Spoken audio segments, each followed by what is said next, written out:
गांव के तंग गलियों से उठी हुई चेतना की हुंकार बुधवार को ककराबड़ा में संपन्न हुई। हिंदू सम्मेलन के विराट समागम में बदल गई। हनुमान मंदिर से प्रारंभ हुई कलश यात्रा झांकियों, डीजे पर गूंजते राष्ट्रभक्ति व भजनों और जय श्री राम के उद्घोष के साथ गांव के मुख्य मार्गों व गलियों से होते हुए आयोजन स्थल पर पहुंची। छतों में पुष्प वर्षा, घर घर सजे मंगल कलश, रंगोली और गोबर से लिपे चौक दरवाजे भारतीय संस्कृति की जीवंत झलक पेश कर रहे थे। गांव की छतों पर लहराते भगवा ध्वजों ने पूरे वातावरण को आस्था और उत्सव से भर दिया। कलश यात्रा में महिलाओं ने सौभाग्य वस्त्र धारण कर सहभागिता निभाई। ट्राली नुमा सजे रथ पर राम, लक्ष्मण, सीता व हनुमान की झांकी आकर्षण का केंद्र रही। तेज धूप के बावजूद ग्रामीण करीब 5 घंटे तक आयोजन स्थल पर डटे रहे। गांव में जगह जगह जगतगुरु डॉक्टर राम कमल आचार्य वेदांती का आरती व श्रीफल शॉल से सम्मान किया। हिंदू सम्मेलन में धर्म सभा को संबोधित करते हुए जगतगुरु डॉक्टर वेदांती जी महाराज ने कहा कि जात पात मिटाकर ही समाज संगठित होगा और धर्म की जय संभव है। उन्होंने घर घर पूजा, तुलसी, रामायण पाठ और दैनिक आरती को संस्कारों की नींव बताया। बेटियों के संस्कार पर विशेष जोर देते हुए कहा कि संस्कारों की पहली पाठशाला परिवार है। उन्होंने वेद ग्रंथों, तीर्थों के ज्ञान और उच्च शिक्षा के साथ उच्च संस्कारों की आवश्यकता पर भी बल दिया। जिला प्रचारक राकेश परमार ने कहा कि भारत ने अनेक आक्रमण झेले हैं, लेकिन संस्कृति, धर्म और संतों के आशीर्वाद से फिर खड़ा हुआ है। संगठित समाज ही भारत को विशेष नेतृत्व की ओर ले जाएगा।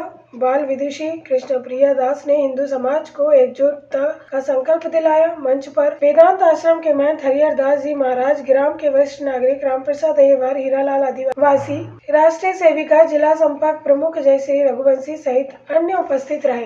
कार्यक्रम में ग्राम की शासकीय माध्यमिक पाठ विद्यालय ककरावत की छात्राओं तथा सेवा भारती केंद्र गंजवासुदा की छात्राओं ने देशभक्ति प्रस्तुति दी। इंदौर से पधारे कवि रुद्र प्रताप सिंह ने ओज वीर रस की कविताओं से जोश भरा। वहीं नीलेश चतुर्वेदी ने हास्य ओज के साथ पाठ किया। खंड कारवार योगेश त्रिपाठी ने बताया कि ककरावत मंडल के गांव सेमरा, बलरा कला, बलरा खुद्र, सियारी डाबरा, मोरदा, वांची, सनई, कांचरोद से बड़ी संख्या में ग्रामीणों की सहभागिता हिंदू सम्मेलन में रही। घर घर जनसंपर्क के बाद सम्मेलन में 4000 से अधिक लोगों ने एक संगत एक पंगत में बैठकर समर सप्ताह प्रसादीकरण की। मंच का संचालन वेदांत कुलुम ने किया।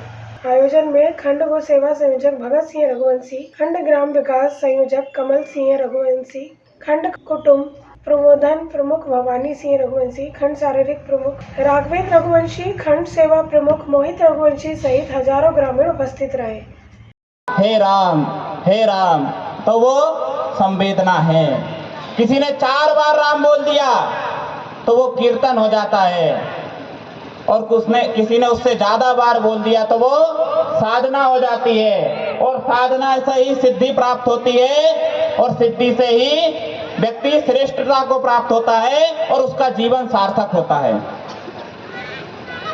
किसी के घर कोई मंगल हो गया, कुछ अच्छा हो गया तो राम जी की कृपा हो गई, और अगर कुछ बुरा हो गया तो राम जी की इच्छा हो गई,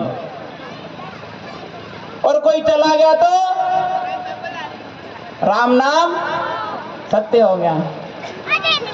और राष्ट्रीय स्वयंसेवक संघ के जो उद्देश्य है, उनका लक्ष्य ये है कि हिंदू राष्ट्र बनाना है। हिंदू राष्ट्र का तात्पर्य यह है कि प्रत्येक युवा जागृत हो और वो ये समझे कि हमारे कर्तव्य क्या है। जब माननीय जो लक्ष्मीबाई केलकर जी थी, उन्होंने सोचा कि यदि ये हिंदू जागृत होगा, यदि युवा जागृत होगा, तो ये केवल और केवल घर से हो सकता है, केवल भाषणों से नहीं।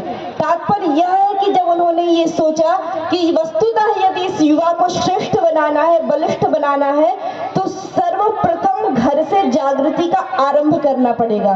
तभी माननीय लक्ष्मीबाई केलकर जी ने डॉक्टर साहब से पूछा कि आप जो यहाँ पर शाखा करते हैं, क्या यहाँ पर स्त्रियों को भी प्रवेश की अनुमति है? तो स्वयंसेवक संघ के जो स्थापक थे, उन्होंने कहा कि स्त्री और पुरुष का एक साथ तो यहाँ पर सम्मेलन नहीं हो सकता, क्योंकि विशेष रूप से जो कार्यकलाप है उन्होंने एक साथ दोनों का ही समावेशित तत्व से एक साथ आयोजन नहीं हो सकता। कोई आगे कभी हो सकेगा, ये निश्चित सिद्धांत है। तो सबसे पहले आपको करना क्या है, अपने परिवार को सजाना है। तो पहले आपको चिंतन करना है कि आपका परिवार में है कौन कौन।